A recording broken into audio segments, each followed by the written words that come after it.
Headphone কানে লাগিয়ে গান শুনতে শুনতে রাতে মারা গেল। কত ভয়ঙ্কর একটা অবস্থা।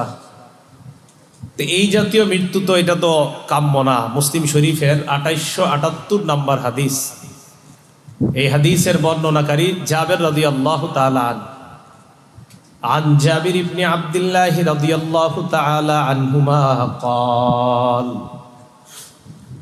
سمعت النبي صلى الله عليه وسلم يقول يبعث كل عبد على ما مات।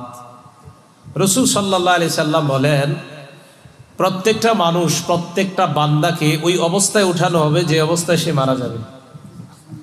এখন একটু চিন্তা করেন, আমি আপনি গান শুনতে শুনতে হেডফোন লাগিয়ে টেলিভিশনটা ছাড়া অবস্থায়, অশ্লীল সিনেমা চলা অবস্থায় ঘুমায়া গেছেন, ওই অবস্থায় মারা গেছেন। আল্লাহ না করেন রাসূল সাল্লাল্লাহু আলাইহি সাল্লাম বললেন যে যেইভাবে মারা যাবে তাকে কিয়ামতের মাঠে ওইভাবে উঠানো হবে। তো এই জন্য ঘুমের মধ্যে যদি আত্মা আল্লাহ একবারে নিয়ে নেয়, যে আমাদেরকে মৃত্যুর ফয়সালা করে নেয়, তাহলে আমার আপনার ঘুমটা যদি খারাপ অবস্থা হয়, দোয়া ছাড়া হয়, সুন্নাহ মোতাবেক না হয়, তাহলে আবার আপনার হাসরের ময়দানটা ওরকম হবে।